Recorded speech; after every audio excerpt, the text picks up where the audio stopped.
Money makes the world go round, but there was a time before coins and banknotes were used. Many different objects were used as currency in the time before coins. Shells were among those objects, and archaeologists now believe the practice of using shells as a form of currency goes back further than we thought. A new study published in January 2021 claims that the Chumash Indians who lived in Santa Barbara, USA, were using shell beads in trades and bartering 2,000 years ago.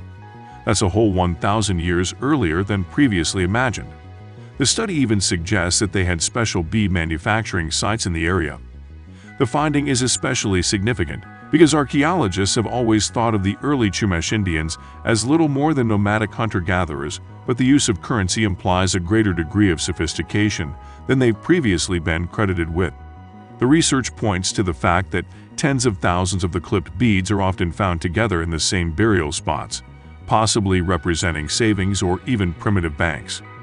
We already know that they were traded between individuals, but now it seems just as likely that they were used as payment for goods and perhaps even services. The color purple is often associated with royalty, and that's an association that goes back thousands of years. It's known that the royal families who lived in the Mediterranean 4,000 years ago clothed themselves in dyed purple garments, but it's extremely rare to find any physical evidence of such garments, because textiles don't often survive for that long. In January 2021, one such discovery was reported, though. It was found in the Temna Valley of Israel. These fragments of purple-tinged wool are more than 3,000 years old. The environmental conditions in this ancient copper ore district are perfect for preserving fabrics, which makes it a rich hunting ground for archaeologists. The most prestigious of all the purple shades is known as true purple and was made using a dye that's extracted from sea snails. 3 true purple fabric artifacts have been found in the area thus far, making them the first examples of textile from the time of David and Solomon ever to be discovered. They might not be much to look at now, but when they were brand new, these textiles would have been worth more than gold. Volcanoes are enormously destructive events, but the conditions they create can also preserve anything caught in their path for an incredibly long time. We can see that in the petrified ruins of Pompeii, but the destruction of Pompeii by the eruption of Mount Vesuvius is recent history, compared to the volcanic eruption that petrified this tree on the Greek island of Lesbos. This happened 20 million years ago. Despite its almost unbelievable age, the tree is so well preserved that its branches and roots are still fully intact. It was found by accident during road work on the island, which had broken into the remains of an ancient forest. Paleontologists recognized the importance of the tree almost immediately, so they had it carefully extracted from the site using splints and purpose-built metal platforms so they can store it safely for future studies. Prior to the eruption of the volcano, the island had a subtropical forest ecosystem, but that was permanently altered by the incredible force of the eruption, which coated the entire area in a thick layer of volcanic ash. Through studying this tree, experts now hope they can reconstruct the ancient ecosystem. Newspaper writers enjoy creating funny headlines, so they had a field day with our next recent discovery.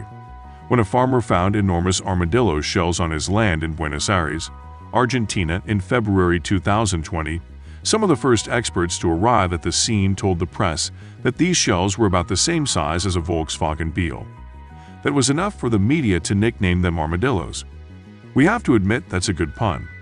It isn't strictly accurate to call the owners of these vast shells armadillos, though they're actually glyptodons, an ancient and much larger ancestor of the armadillo that lived in this part of the world approximately 20,000 years ago and is extinct today. It's rare to find physical evidence of their existence, but these Argentinian examples have survived the passing of the year so well because they became deeply embedded in a muddy riverbed. Now they've been found, though, and they may outlast much longer. They're dangerously exposed to the elements, so paleontologists are currently trying to extract the 1-ton shells and move them to somewhere where they can be safely studied. The eagle is a symbol of the United States of America, but eagle symbology was apparently important in South America long before Europeans colonized the north of the continent. We know this because archaeologists discovered a huge eagle sculpture in the ruins of an Aztec temple in Mexico City in late January 2021. They believe it to be approximately 600 years old. Back when it was carved, this location would have been in the middle of Tenochtitlan, the mighty capital of the Aztec Empire. If archaeologists are right about the carving's age, it was created during the reign of Moctezuma I, during the mid-15th century. The discovery came as part of a wider excavation of Templo Mayor, which might yet have bigger secrets to give up. This wasn't just any old temple. It was a pyramid referred to by the people of the time as the Great Temple and was considered the most important building in the whole city. Eagles were associated with the birth of the sun in Aztec mythology and were seen as a representation of the god Huitzilopochtli. A chapel dedicated to the same god exists at the summit of the temple. Elsewhere in Mexico, an enormous sculpted Mayan mask was found in the Yucatan Peninsula, close to Ucania, in late 2017. This part of the world has barely been visited by archaeologists before. So, work to verify its age is ongoing, but they suspect that this 7-foot-tall mask was carved around 2,300 years ago. Stucco sculptures like this one have been known to divide historians. They can't agree on whether their faces are supposed to be a representation of deities or representations of prominent figures within the communities that built them. They were commonly used to decorate the sides of important buildings. In this case, it appears that the associated building is now little more than rubble, but the carved mask remains. Because of its delicate state, experts agree that the best way to preserve it was to rebury it after its discovery. But not before they took thousands of photographs and also a 3D scan of the artifact for later study. Sculptures like this are taken as evidence of Mayan development being influenced by Olmec culture, but the precise nature of the relationship between the Olmecs and the Mayans is unknown. The invention of the cannon was a major military breakthrough. With a cannon, an army could break down the walls of a castle that once seemed impenetrable. Based on that, you'd probably assume that the cannon wasn't invented until the Middle Ages, but it was designed 2,300 years ago by Archimedes. While Leonardo da Vinci often gets credited with inventing a steam-powered cannon called an arcatenaries during the late 15th century, the Italian Renaissance master was, by his admission, working off an earlier blueprint created by Archimedes. In the absence of gunpowder, which hadn't yet been invented, Archimedes' cannon was a long bronze tube packed full of round stones.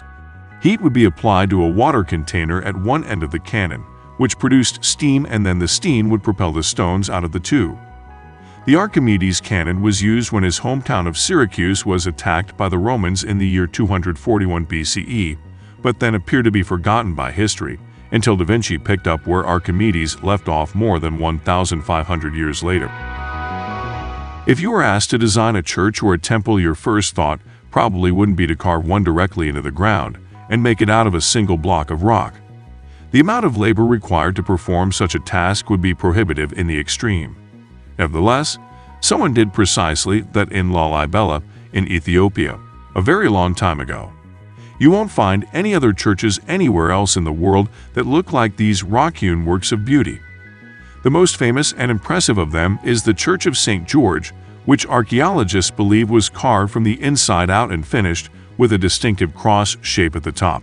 There are 11 raccoon churches in total in Lalibela, all of which are connected by secret tunnels and appear to have been built between the 12th and 13th centuries.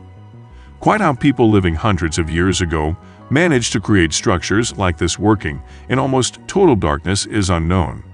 It stands to reason that they had some form of technology to help them, but we have no idea what that technology might have been. Cisterns might sound like a strange thing to get excited about, but then again, we suppose it depends on the cisterns. In this case, we're talking about the ancient Roman cisterns at the world-famous archaeological site of Carthage in Tunisia. This network of cisterns, all of which are more than feet long and were once connected to the world's longest aqueduct, fed the entire city during its peak years. It's amazing they're still standing at all. Over time, they've been partially destroyed by invading barbarians, used as temporary barns, stables, and even houses during the Middle Ages, and been scavenged for stone to use as building materials. Despite all that, it's impossible not to be impressed even today when you stand inside them and take in the sheer scale of the cisterns. To think that people living over years ago built these cisterns and had sufficient understanding of hydraulics to connect them to an even larger water network is mind-blowing. Fortunately, what's left of the structures is now afforded a degree of government protection to ensure that they don't suffer any more damage than they've already endured. Speaking of the ancient Romans and their mighty aqueducts and pipe systems, they're also often credited with the creation of the Patara pipes in Turkey. There's some debate over whether they truly deserve that credit. It's true to say that they run between former Roman settlements in the area, but there are some who believe that the Romans positioned their settlements close to the pipes rather than building the pipes after the establishment of the settlements. They don't look much like any other pipes known to have been built by the Romans, and nor is there any Roman record of their creation, as the Romans were generally fond of trumpeting their own achievements that absence of any supporting evidence might be telling. In 1993, an ancient Roman pillar was found in Patara, and upon that pillar was a series of inscriptions detailing Roman activities in the city. The inscriptions mention the creation of a road network and the founding of a few cities, but nothing about the pipes. This raises the possibility that the majestic Patara pipes are actually the work of an older civilization, perhaps even one we have no knowledge of. Subscribe for more videos like this and turn on the notification to help the channel out. Thanks for watching.